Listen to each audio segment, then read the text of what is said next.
প্রিয় শিক্ষার্থীরা, কেমন আছো তোমরা? আশা করছি কোভিড-19 এই দুর্যোগময় মুহূর্তে তোমরা সবাই বাসায় আছো, নিরাপদে আছো। আর রবিবারের দিন মানেই হচ্ছে সিভিল ইঞ্জিনিয়ারিং এর সমস্ত বিষয়ের লাইভ ক্লাস।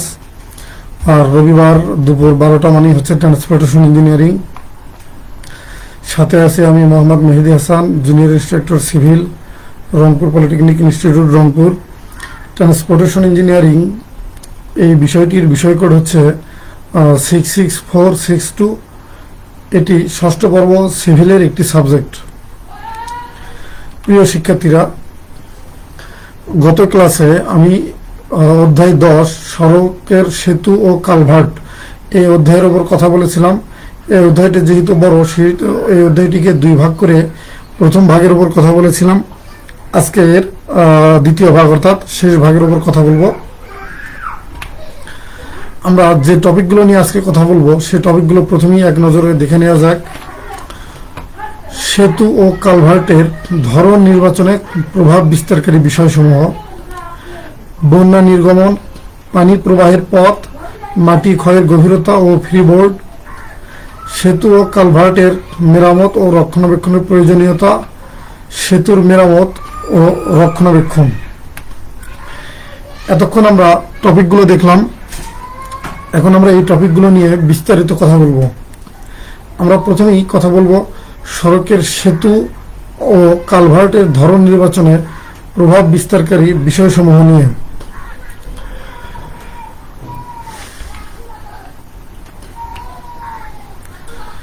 আমাদের এক নম্বর বিষয় রয়েছে খরচ ও পরিকল্পনার বিষয়াদি। খরচ ও পরিকল্পনার বিষয়াদি, এটি মানে খরচের কথা যদি আমরা বলি, খরচ হচ্ছে সেতু, কালভার্ট অথবা যে কোনো স্ট্রাকচারের ক্ষেত্রেই সবচেয়ে গুরুত্বপূর্ণ বিষয়গুলোর মধ্যে একটি। খরচের উপরই সাধারণত অনেক কিছু নির্ভর করে। তবে খরচের বিষয়টা মাথায় আসলে আমাদের সর্বপ্রথম বিবেচনা করা উচিত যে বেনিফিট কস্ট রেশিও, ইংরেজিতে বেনিফিট কস্ট রেশিও বলে, সংক্ষেপে বিসি রেশিও বলে। অর্থাৎ আমরা কতটুকু খরচ করলে সেখান থেকে কতটুকু আমরা প্রফিট পাবো, ফিডব্যাক পাবো, এই জিনিসটার নামই হচ্ছে বেনিফিট কস্ট রেশিও। তো খরচ ও পরিকল্পনার বিষয়াদি সবচেয়ে গুরুত্বপূর্ণ, এটা আমাদেরকে সর্বপ্রথম মাথায় রাখা উচিত। নদীর প্রকৃতি, আমরা যে নদীর উপর সেতু অথবা কালভার্ট নির্বাচন করব সেই নদীটা কেমন, সেটা কি অনেক খরস্রোতা নদী নাকি ধীর স্রোতা নদী, অথবা নদীতে পানির পরিমাণ কেমন, নদীর প্রস্থ কেমন, বন্যার সময় নদীর অবস্থা কেমন হয়, এই সামগ্রিক বিষয়গুলোকে মাথায় রাখতে হবে। অর্থাৎ এই বিষয়গুলোকে আমরা নদীর প্রকৃতি এই ক্যাটাগরির ভিতরে ফেলতে পারি। তারপরে রয়েছে নদীর তলদেশের নিম্নস্থ মৃত্তিকার অবস্থা। নদীর তলদেশের যে মাটি রয়েছে তার অবস্থা কেমন, সে মাটি কি বেলে মাটি নাকি দোআঁশ মাটি নাকি এঁটেল মাটি। মৃত্তিকার অবস্থা এই জন্য গুরুত্বপূর্ণ যে সেতুর যে পিলার অর্থাৎ কলাম হবে, কলামের নিচে যে পাইল হবে, সেগুলো আসলে আলটিমেটলি সেই মাটিতেই অবস্থান করবে। অর্থাৎ সেতুর সমস্ত ভর সেই মাটিতেই স্থানান্তর করা হবে, যে কারণে মাটির অবস্থাটা জানা অত্যন্ত গুরুত্বপূর্ণ এবং এটা বিবেচনায় নেওয়াটাও অধিক গুরুত্বপূর্ণ। আমি আশা করছি আমার ক্লাসে কোনো সমস্যা হচ্ছে না। যদি কোনো সাউন্ডের প্রবলেম হয়ে থাকে অথবা অন্য কোনো প্রবলেম হয়ে থাকে, আমি তোমাদেরকে রিকোয়েস্ট করব তোমরা সবাই একটু কমেন্টসে এই বিষয়গুলোকে জানাবে।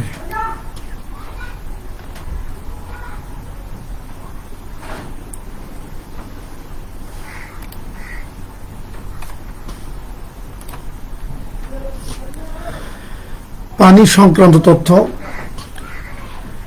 পানি সংক্রান্ত তথ্য দিয়ে বলতে আমরা বুঝি যে নদী অথবা যে জলাধারের উপর আমাদের সেতু অথবা কালভার্ট নির্মাণ করব, সেই জলাধারের পানির অবস্থা, কতটুকু পানি আছে, পানি প্রবাহের অবস্থা, এগুলোকে আসলে পানি সংক্রান্ত তথ্যাদি বলে আর কি। ঢাল ও অ্যালাইনমেন্ট, আমরা সেতু ও কালভার্ট নির্মাণ করলে সেটাকে কোন ঢালে নির্মাণ করব অথবা কোন অ্যালাইনমেন্টে নির্মাণ করব, এটি একটি গুরুত্বপূর্ণ বিষয়। সাধারণত আমরা চেষ্টা করব যে সেতু বা কালভার্ট অ্যালাইনমেন্ট যেন বিদ্যমান সড়কের অ্যালাইনমেন্টের সাথে একই অ্যালাইনমেন্ট রেখায় বরাবর অবস্থান করে। তাহলে গাড়িকে আর অতিরিক্ত মোড় বা টার্ন নিতে হবে না। জলবায়ুর অবস্থা, যেখানে সেতু ও কালভার্ট নির্মাণ করা হবে সেই এলাকার জলবায়ু কেমন? জলবায়ু অবস্থার উপর নির্ভর করে আমাদের কনস্ট্রাকশন কাজের পরিচালনা করাটা অনেক সহজ হবে অথবা কঠিন হবে। যদি জলবায়ু যদি প্রতিকূল হয় তাহলে আমাদের কনস্ট্রাকশন কাজে অনেক বাধা বিঘ্ন আসতে পারে। বিপরীত পক্ষে জলবায়ু যদি অনুকূল জলবায়ু হয় তাহলে কনস্ট্রাকশন কাজ চালানো খুব সহজ এবং কিছুটা কম ব্যয়সাধ্য হবে, অর্থাৎ ব্যয় কম হবে। এলাকার ভৌত অবস্থা, এরপরে রয়েছে নৌ চলাচলের আবশ্যকতা। নৌ চলাচল একটি গুরুত্বপূর্ণ বিষয়। আমাদের সেতু অথবা কালভার্টের নিচে দিয়ে নৌ চলাচল করবে কিনা এই সিদ্ধান্তটা সেতু নির্মাণের পূর্বেই নিতে হবে। কারণ যদি নৌ চলাচল করে তাহলে সেতুর নিচে বেশি জায়গা রাখতে হবে, অর্থাৎ ক্লিয়ারেন্স বেশি রাখতে হবে। আর যদি নৌ চলাচল না করে সেক্ষেত্রে ক্লিয়ারেন্স কম রাখলেও চলবে।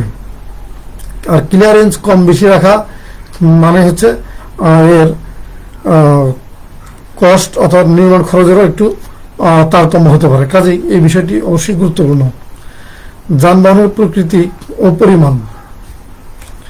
যানবাহনের প্রকৃতি বলতে বোঝাচ্ছে যে যানবাহনের ধরন কেমন, কোন ধরনের যানবাহন সেই সেতুর উপরে চলাচল করবে।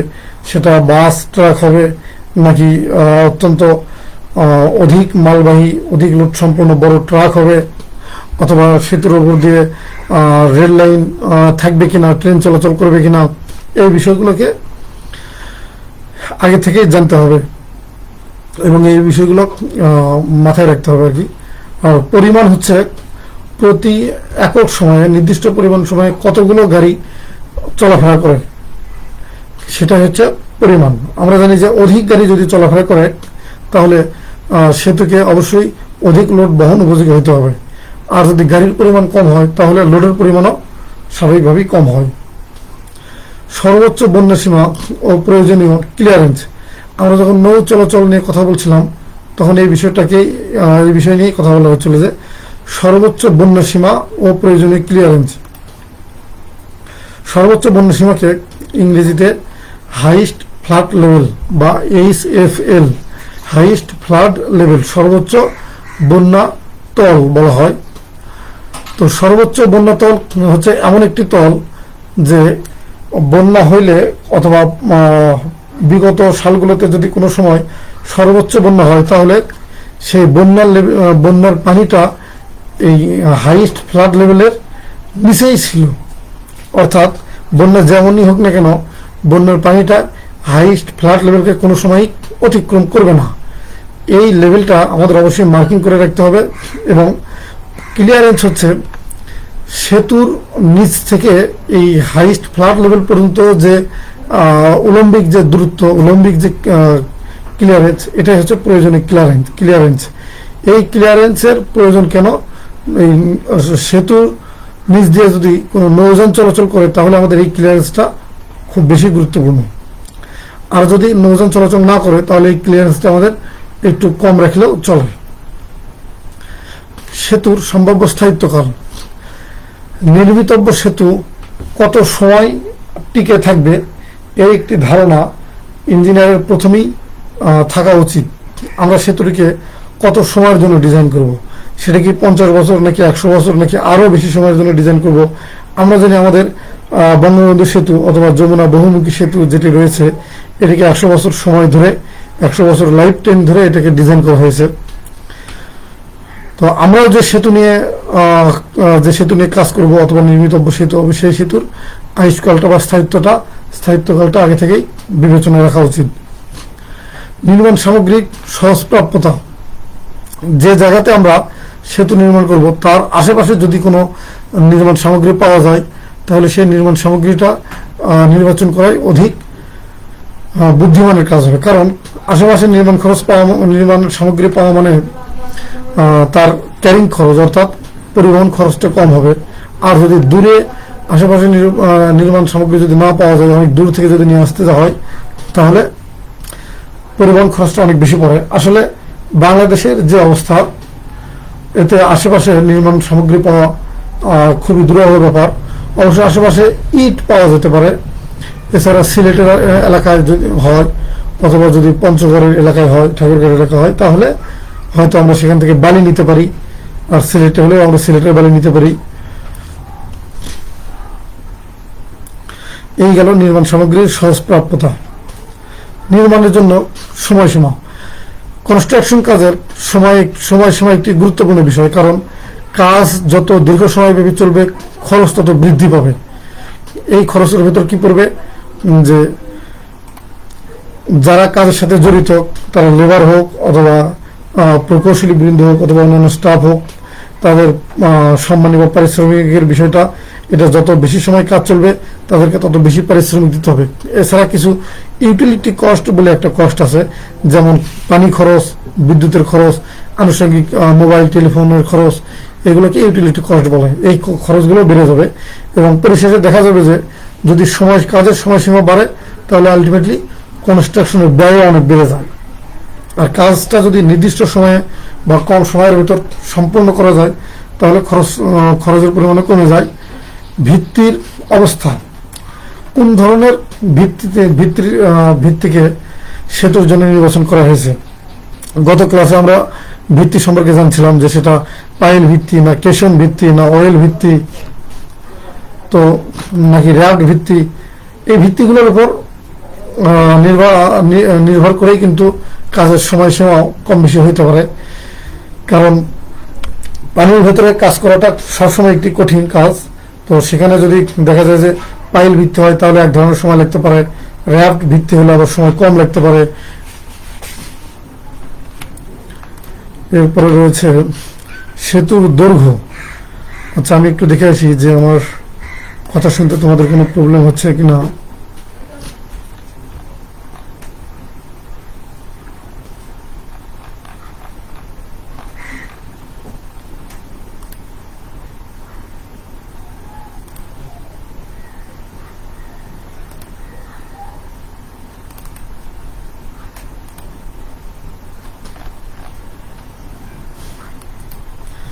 তো ঠিক আছে, আমরা আবার আমার টপিকে ফিরে যাই।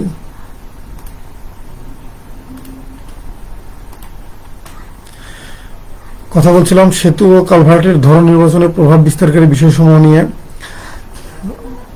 সেতুর দৈর্ঘ্য। সেতুটি যদি অনেক বড় দৈর্ঘ্যের হয়, তাহলে তার জন্য আলাদাভাবে পরিকল্পনার আবশ্যকতা রয়েছে। কারণ সেতু বড় মানেই তার নির্মাণ কাজে অনেক জটিল, অনেক সময় সাপেক্ষ এবং অনেক কঠিনও বটে। পক্ষান্তরে সেতু যদি ছোট দৈর্ঘ্যের হয়, তাহলে তার নির্মাণ কাজও কিছুটা সহজ হয়। সেতুর প্রস্থ। সেতুর দৈর্ঘ্যের ক্ষেত্রে যে কথাগুলো বললাম, সেতুর প্রস্থের ক্ষেত্রে একই কথাগুলো প্রযোজ্য। সেতু যদি কম প্রস্থের হয়, তাহলে তার নির্মাণ কাজ সহজ হয়। প্রস্থ বেশি হলে নির্মাণ কাজ স্বাভাবিকভাবেই জটিল হয় এবং একটু সময় সাপেক্ষ হয়, দীর্ঘ হয়। সেতুর সাশ্রয়ী স্প্যান দৈর্ঘ্য। সেতুতে কতটি স্প্যান রয়েছে সে বিষয়টাকে আগেই বিবেচনা করতে হবে। যেখানে স্প্যান থাকে সেখানে সাধারণত কলাম থাকে। কলামের নিচে হয়তো কলাম নিচে বিভিন্ন ধরনের ফাউন্ডেশন থাকতে পারে। কাজেই স্প্যানটাকে আগেই আমাদের বিবেচনায় রাখতে হবে। রক্ষণাবেক্ষণ খরচ। একটি সেতু নির্মাণ করা শেষ, হস্তান্তর শেষ মানে কিন্তু সেতুর সব দায় দায়িত্ব শেষ হয়ে যায় না। সেতু নির্মাণের হয়তো কিছু কাল পর থেকে, সেটা হয়তো 2-4 বছর পর থেকেই সেতুটিকে নিয়মিত রক্ষণাবেক্ষণ করতে হয়। একটি সেতু থেকে যদি আমরা দীর্ঘদিন সার্ভিস পেতে চাই, সেবা পেতে চাই, তাহলে সেতুটিকে খুব নিবিড়ভাবে রক্ষণাবেক্ষণ করতে হবে। তো রক্ষণাবেক্ষণ করা মানেই তার সাথে একটি ব্যয় জড়িত, যে ব্যয়টিকে আমরা রক্ষণাবেক্ষণ খরচ বলি, অথবা ইংরেজিতে আমরা মেইনটেনেন্স কস্ট বলে থাকি। তো সেতুটিকে নির্মাণের সময় এমনভাবে নির্মাণ করতে হবে যেন রক্ষণাবেক্ষণ খরচ কম হয়। আমরা রক্ষণাবেক্ষণ করব, রক্ষণাবেক্ষণকে আমরা কোনোভাবে হেলাফেলা করব না, কিন্তু নির্মাণের সময় আমরা যে বিষয়টা মাথায় রাখবো যে আমরা এমনভাবে নির্মাণ করব যেন আমাদের রক্ষণাবেক্ষণ খরচটা কম হয়। সেতুর উপর আগত সজীব ভার। সেতুর উপর যে লোডগুলো আসবে, আসলে এখানে সজীব ভার বলতে আমরা লাইভ লোডকে বোঝাচ্ছি। লাইভ লোড তোমরা জানো যে তোমাদের এই যাবৎকালে দুই ধরনের লোডের সাথে পরিচয় হয়েছে, একটি হচ্ছে ডেড লোড আর একটি হচ্ছে লাইভ লোড। তো এখানে সজীব ভার বলতে আসলে লাইভ লোডকে বোঝানো হয়েছে। সেতুর উপর যে সমস্ত লাইভ লোড আসবে সেগুলোকে আমাদের বিবেচনা করতে হবে। তো সেতুর ডেড লোড যদি আমরা বলি তাহলে সেতুর স্ট্রাকচারের নিজস্ব ওজন সেলের উপর যেটা, এটা হচ্ছে তার ডেড লোড। আর ডেড লোড বাদ দিয়ে সেতুর যে লাইভ লোড সেটা হচ্ছে যে সেতুর উপর যে সমস্ত ভেহিকল বা যানবাহন চলাচল করবে সেগুলোর ভর, বা সেতুতে যদি কোনো মানুষজন চলাফেরা করে সেগুলোর ভর, এছাড়াও যানবাহন বা মানুষজনের এছাড়াও যানবাহনের যে সমস্ত ভার থাকবে, যানবাহনের যে সমস্ত লোড থাকবে সেগুলোকে আমরা লাইভ লোড হিসাবে বিবেচনা করব। মোট কথা হচ্ছে যে সেতুর উপর দিয়ে মানুষ অথবা যানবাহন যে চলাচল করুক না কেন তার যে লোড এটাই হচ্ছে লাইভ লোড। তো লাইভ লোডের পরিমাণ যদি বেড়ে যায় তাহলে সেতুটিকে অত্যন্ত হেভি লোডের জন্য ডিজাইন করতে হবে। আর সেতুর লাইভ লোডের ক্ষেত্রে একটি বিশেষ বিষয় হচ্ছে যে বিল্ডিং এর লাইভ লোডগুলো থাকে ফিক্সড, অথবা এগুলোকে চলন্ত লোড বলা হয় না, মুভিং লোড বলা হয় না। কিন্তু সেতুর উপর যে সমস্ত গাড়ি চলাচল করে তার লোডগুলো কিন্তু মুভিং লোড। মুভিং লোড নিয়ে তোমরা সম্ভবত থিওরি অফ স্ট্রাকচারে তোমাদের একটি অধ্যায়ে থাকার কথা ছিল, একদম শেষের অধ্যায়। যাই হোক, তো অন্যান্য সাধারণ লাইভ লোড এবং মুভিং লাইভ লোডের দুইটা ইম্প্যাক্ট কিন্তু আলাদা। কাজেই সেতুতে যে লোড আসে, সেতুতে যে লাইভ লোড আসে এটা হচ্ছে মুভিং লাইভ লোড, এবং এই মুভিং লাইভ লোডের জন্য আমাদের সেতুটাকে সেইভাবেই ডিজাইন করতে হবে, সেইভাবেই সেতুটিকে বিবেচনা করতে হবে। নির্মাণকারীর অভিজ্ঞতা, যে ঠিকাদারি প্রতিষ্ঠান নির্মাণ করবে তাদের অভিজ্ঞতাটা কেমন হবে এটা আমাদের বিবেচনায় রাখতে হবে। নির্মাণকারীর অভিজ্ঞতা যদি বেশি হয় তাহলে আমরা তার কাছ থেকে ভালো কাজ পাবো। সে অত্যন্ত সুচারুরূপে ডিজাইন মোতাবেক এবং কাজের যথাযথ কোয়ালিটি বজায় রেখে কাজটি সম্পাদন করতে পারবে, সঠিক সময়ে কাজটি সম্পাদন করতে পারবে। তবে এক্ষেত্রে একটি কথা থেকে যায় যে যদি নির্মাণকারী প্রতিষ্ঠানের অভিজ্ঞতা অত্যন্ত বেশি হয় তাহলে সেক্ষেত্রে কিন্তু ব্যয়টাও একটু বেশি হওয়ার সম্ভাবনা থাকে। কারণ যার অভিজ্ঞতা যত বেশি স্বাভাবিকভাবেই তার চাহিদাও তত বেশি, অর্থাৎ তার ডিমান্ডও তত বেশি, তার রেট অনেক বেশি। কাজেই আমাদের সেতুটি যদি অনেক গুরুত্বপূর্ণ হয়, অনেক বড় হয়, তাহলে আমরা অবশ্যই অত্যন্ত অভিজ্ঞতা সম্পূর্ণ ঠিকাদারি প্রতিষ্ঠানের শরণাপন্ন হব। আর যদি সেতুটি ছোট হয়, অপেক্ষাকৃত কম গুরুত্বপূর্ণ হয়, তাহলে আমরা সেক্ষেত্রেও আমরা অভিজ্ঞতা সম্পূর্ণ ঠিকাদারি প্রতিষ্ঠানের কাছে যাব। তবে একেবারেই অনেক বেশি অভিজ্ঞতা সম্পূর্ণ ঠিকাদারি প্রতিষ্ঠানের কাছে না যে মোটামুটি অভিজ্ঞতা সম্পূর্ণ প্রতিষ্ঠানের কাছে আমরা যেতে পারি। এতে আমাদের নির্মাণ খরচ কিছুটা সাশ্রয় হবে। সৌন্দর্য, সব শেষে আমাদের যে কথাটি থেকে যায় যে আমরা যে কাঠামোটি নির্মাণ করব, যে সেতুটি নির্বাচন করব, সেটাকে অবশ্যই সুন্দর হইতে হবে। সেটা ওই এলাকার পরিবেশকে যেন আরো বেশি সৌন্দর্যমণ্ডিত করে, সে বিষয়টি আমাদেরকে মাথায় রাখতে হবে। অনেক আমরা সেতু দেখেছি যে সেতুগুলো অত্যন্ত সুন্দর হওয়ার কারণে শুধুমাত্র সেতু দেখতেই দূর দূরান্ত থেকে, এমনকি দেশ বিদেশ থেকেও পর্যটকরা আসে।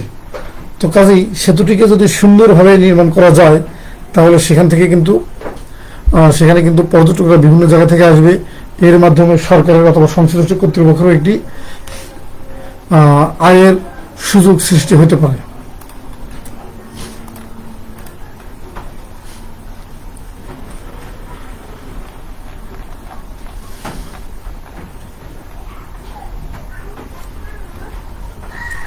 আমি আশা করছি আমার কথা শুনতে তোমাদের কোনো প্রবলেম হচ্ছে না।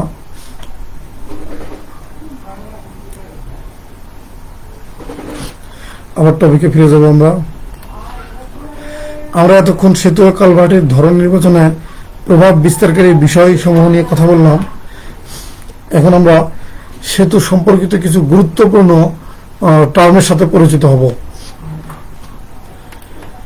সেই টার্মগুলোর মধ্যে রয়েছে বন্যা নির্গমন, পানি প্রবাহের পথ, মাটি ক্ষয়ের গভীরতা ও ফ্রিবোর্ড। বন্যা নির্গমন ইংলিশে যেটাকে বলা হয় ফ্লাড ডিসচার্জ।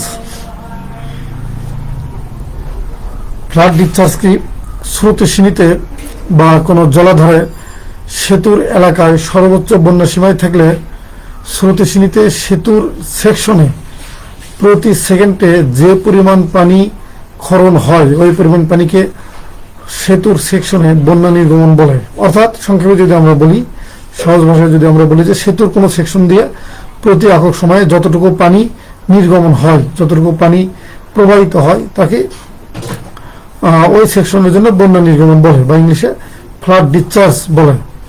ফ্লাড মানে হচ্ছে বন্যা, আর ডিসচার্জ মানে নির্গমন। তো এই বন্যা নির্গমন নির্ণয়ের অনেকগুলো সূত্র রয়েছে, তার ভেতর সবচেয়ে পরিচিত সূত্র হচ্ছে চেজিস সূত্র, ম্যানিং এর সূত্র, ডিকেনের সূত্র, ইংলিশ সূত্র।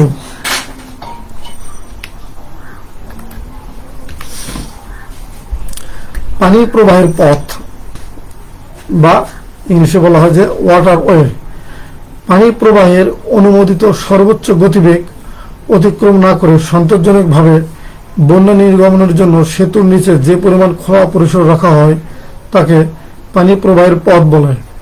সেতুর নিচে যে পরিমাণ খোলা জায়গা রাখা হয় যেদিক দিয়ে নির্বিঘ্নে পানি চলাচল করতে পারে এবং সর্বোচ্চ পানি চলাচল করতে পারে, এই পথটাই হচ্ছে পানি প্রবাহের পথ।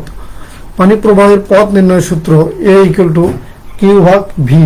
এখানে এ হচ্ছে ক্ষেত্রফল, পানি যেদিক দিয়ে প্রবাহিত হবে সেই পথের ক্ষেত্রফল হচ্ছে এ, আর কিউ হচ্ছে নির্গমন বা ডিসচার্জ, যেটা আমরা একটু আগে বললাম ডিসচার্জ, আর ভি হচ্ছে প্রবাহিত পানির গতিবেগ বা ভেলোসিটি। মাটি ক্ষয়ের গভীরতা বা ইংলিশে আমরা কি বলবো যে স্কাউরিং ডেপথ। স্কাউরিং মানে হচ্ছে মাটি ক্ষয় হওয়া, স্রোতের কারণে মাটি ক্ষয় হওয়া, স্রোতের কারণে যে ঘূর্ণিপাক হয়, এই ঘূর্ণিপাকের কারণে আশেপাশের তীরের অথবা নদীর নিচের মাটি ক্ষয় হতে পারে, এটাকে স্কাওয়ার বলা হয়। এই ক্ষয়ের যে গভীরতা এটাকে বলে স্কাওয়ার ডেপথ। প্রবাহমান স্রোতস্বিনীর তলদেশের মাটি যে পরিমাণ গভীরতায় ক্ষয় করে থাকে ওই পরিমাণ গভীরতাকে মাটি ক্ষয়ের গভীরতা বলা হয়। অর্থাৎ এই পানির ঘূর্ণি প্রবাহের কারণে যতটুকু গভীরতা পর্যন্ত মাটি ক্ষয় হয়ে থাকে এটাই হচ্ছে স্কাওয়ার ডেপথ। ফ্রিবোর্ড নিয়ে আমরা একটু আগেই কথা বলেছি যে সর্বোচ্চ বন্যা সীমা বা হাইস্ট ফ্লাড লেভেল এইচএফএল হতে সেতুর সুপার স্ট্রাকচারের গার্ডারের নিচ পর্যন্ত বা আর্চ সেতুর ক্ষেত্রে স্প্রিঙ্গিং তল পর্যন্ত উলম্ব দূরত্বকে ফ্রিবোর্ড বলা হয়। তো ফ্রিবোর্ড কতটুকু এবং সাধারণভাবে আর্চ সেতুর ক্ষেত্রে 30 সেন্টিমিটার, গার্ডার সেতুর ক্ষেত্রে 60 সেন্টিমিটার হতে 90 সেন্টিমিটার পর্যন্ত ফ্রিবোর্ড রাখা হয়। তবে যদি নৌ চলাচল করে সেক্ষেত্রে ফ্রিবোর্ড কিন্তু একটু বেশি হবে, যেহেতু নৌযান চলাচল করার জন্য অধিক জায়গা প্রয়োজন, এজন্য আমাদের ফ্রিবোর্ডও বেশি হবে। ফ্রিবোর্ড হচ্ছে এখানে 240 সেন্টিমিটার থেকে 300 সেন্টিমিটার, এটা হচ্ছে যদি নৌযান চলাচল করে। সেতু ও কালভার্টের মেরামত ও রক্ষণাবেক্ষণের প্রয়োজনীয়তা। আমরা কেন সেতু ও কালভার্ট রক্ষণাবেক্ষণ করব, তার প্রয়োজনীয়তা দীর্ঘ সময় ব্যবহার উপযোগী রাখার জন্য। অর্থাৎ একটি সেতু যদি আমরা দীর্ঘ সময় এটাকে ব্যবহার উপযোগী রাখি, অনেক দীর্ঘ সময় পর্যন্ত যদি আমরা এখান থেকে সার্ভিস পেতে চাই, তাহলে এটাকে আমাদের অবশ্যই নিয়মিত মেরামত ও রক্ষণাবেক্ষণ করতে হবে। যানবাহন চলাচলের অনুপযোগী হওয়ার হাত থেকে রক্ষা করার জন্য, যেন যানবাহন চলাচলের অনুপযোগী না হয়, এই জন্য সেতুতে একটু ত্রুটি হলেই সাথে সাথে এটাকে আমাদের মেরামত করতে হবে। লোড বহন ক্ষমতা কমে যাওয়ার হাত থেকে রক্ষা করার জন্য, বড় ধরনের দুর্ঘটনা প্রতিরোধ করার জন্য, নির্ধারিত আয়ুষ্কাল পর্যন্ত কাঠামো সর্বোচ্চ সার্ভিস পাওয়া পর্যন্ত। তো আমরা সেতু একটু আগে আমরা যেটা বলছিলাম যে আমরা কোনো সেতুকে ডিজাইন করলে সেটাকে একটি নির্দিষ্ট সময় সীমা নিয়ে আমরা ডিজাইন করি। আমরা যেমন বললাম যে বঙ্গবন্ধু বহুমুখী সেতু যেটি রয়েছে, তো সেই সেতুর আয়ুষ্কাল 100 বছর। তো নির্মাণের পর যদি আমরা সেতুকে একবারেই কোনো রক্ষণাবেক্ষণ ব্যতি রেখে যদি ফেলে রাখি, তাহলে কিন্তু 100 বছর পর্যন্ত আমরা সার্ভিস পাবো না। এই 100 বছর পর্যন্ত সার্ভিস পাওয়ার জন্য আমাদেরকে সেতুটাকে নিয়মিত ব্যবধানে এটাকে আমাদের রক্ষণাবেক্ষণ ও মেরামত করতে হবে। যোগাযোগ বিচ্ছিন্ন হয়ে বিরাট অর্থনৈতিক ক্ষতি প্রতিরোধ করা। কোনো একটি সেতু, আমরা যদি বঙ্গবন্ধু বহুমুখী সেতুর কথাই বলি, সেতুটি যদি কোনো কারণে এই সেতু যদি ক্ষতি হয়ে এর উপর দিয়ে যদি যানবাহন চলাচল করতে না পারে, যোগাযোগ যদি বিচ্ছিন্ন হয়, তাহলে দেখা যাচ্ছে যে উত্তরবঙ্গের সাথে রাজধানীর অথবা দেশের অন্যান্য অংশের যোগাযোগটা কন্টিনিউ হবে না। আর এই যোগাযোগ কন্টিনিউ না হওয়ার কারণে উভয় এলাকাতেই, সেতুর এই পাশে ওই পাশে উভয় এলাকাতেই বিরাট একটি অর্থনৈতিক ক্ষতি হতে পারে। যেহেতু যোগাযোগ হচ্ছে অর্থনৈতিক উন্নয়নের একটি গুরুত্বপূর্ণ বিষয়, একটি গুরুত্বপূর্ণ পূর্বশর্ত অর্থনৈতিক উন্নয়নের জন্য, সে কারণে সেতুটিকে আমরা কি করব, নিয়মিত ব্যবধানে আমরা সেতুটিকে রক্ষণাবেক্ষণ করব, যেন কোনোভাবেই যেন যোগাযোগ বিচ্ছিন্ন না হয়, এবং যোগাযোগ বিচ্ছিন্ন না হয়ে যেন অর্থনৈতিক ক্ষতি যেন না হয়। এই জন্য আমরা সেতুটাকে নিয়মিত ব্যবধানে মেরামত করব, রক্ষণাবেক্ষণ করব। তো এতক্ষণ আমরা সেতুর রক্ষণাবেক্ষণ প্রয়োজনীয়তা দেখলাম। এখন আমরা দেখবো যে আসলে সেতুর আমরা কি রক্ষণাবেক্ষণ করব। আসলে একটু পরপরই ব্রাউজার ওপেন করে দেখতে হচ্ছে যে আমার ক্লাসের কি অবস্থা, কোনো সমস্যা হচ্ছে কিনা। আশা করি এতে তোমরা বিরক্ত হবে না।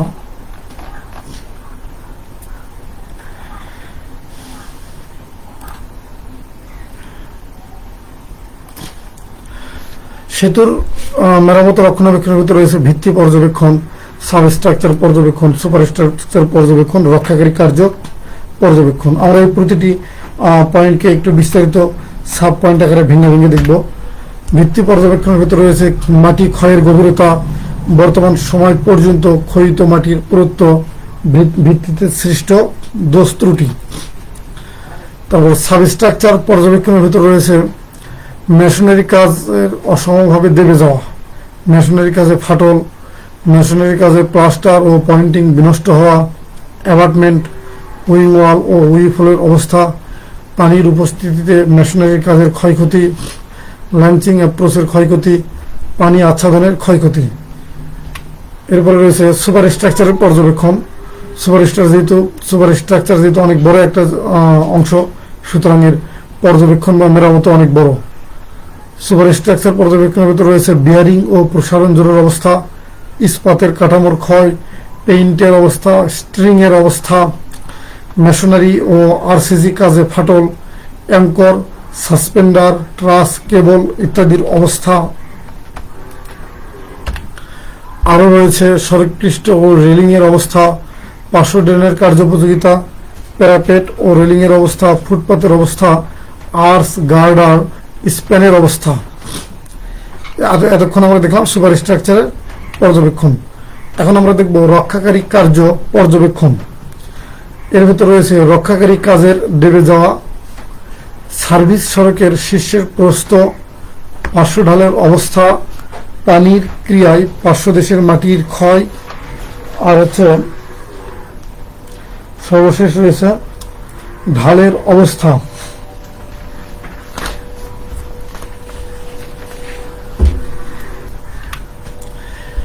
ইস্পাতের সেতুতে মেরামত ও রক্ষণাবেক্ষণ। এখন আমরা দুই ধরনের রক্ষণাবেক্ষণ দেখব। আমাদের দেশে সাধারণত যে দুই ধরনের সেতু দেখা যায়, ইস্পাতের সেতু দেখা যায়, এছাড়া দেখা যায় কি আরসিজি ও মেশনারি সেতু। তো আমরা এই দুই ধরনের সেতুতে কি কি ধরনের রক্ষণাবেক্ষণ হতে হয় এটা আমরা একটু দেখে আসি। ইস্পাতের সেতুতে যে রক্ষণাবেক্ষণ হয়, যে বলা হচ্ছে যে প্রতি 5 বছরে একবার রং করতে হবে, নির্দিষ্ট সময় পর পর ত্রুটিযুক্ত রিভেট পরিবর্তন করতে হবে। রিভেট অর্থাৎ স্ক্রু আর কি, ইস্পাতের সেতুতে যে স্ক্রুগুলো থাকে এই স্ক্রুগুলো পরিবর্তন করতে হবে নির্দিষ্ট সময় পর পর। তারপর নির্দিষ্ট সময় পর পর গার্ডারের বেয়ারিংগুলোতে তেল দিতে হবে। গার্ডারের নিচে যে বেয়ারিংগুলো থাকে এই বেয়ারিংগুলোকে সক্ষম রাখার জন্য, অ্যাক্টিভ রাখার জন্য নির্দিষ্ট সময় পর পর তেল দিতে হবে।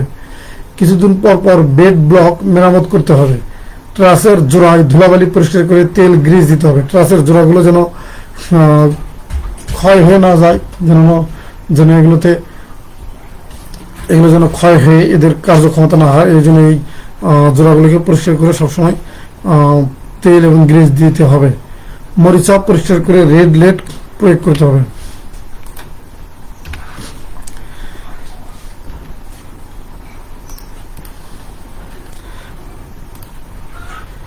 আরসিসি সড়কের রক্ষণাবেক্ষণ, আরসিসি ও মেশিনারি সেতুতে রক্ষণাবেক্ষণ হচ্ছে জরুরি ভিত্তিতে ফাটল মেরামত করতে হবে। অ্যাবাটমেন্ট ও পায়ারের নিষ্কাশন ব্যবস্থা যাচাই করে মেরামত করতে হবে। আর্চ ও স্প্যান রেল দেয়ালের ফাটল যাচাই করে মেরামত করতে হবে। আর্চের জোড়ায় আগাছা জন্মালে তা পরিষ্কার করতে হবে। খসে পড়া প্লাস্টার ও পেইন্টের কাজ জরুরি ভিত্তিতে করতে হবে।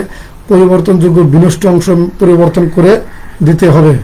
তোমরা এতক্ষণ যারা এই ভিডিওটি দেখছো, তারা এই ভিডিওটি যদি পুনরায় দেখতে চাও অথবা তোমাদের ইচ্ছা মতো যদি ভিডিওটি দেখতে চাও, তাহলে এই স্ক্রিনে দেখানো ওয়েবসাইট ভিজিট করে তোমরা ভিডিওটি যে কোনো সময় দেখতে পারো।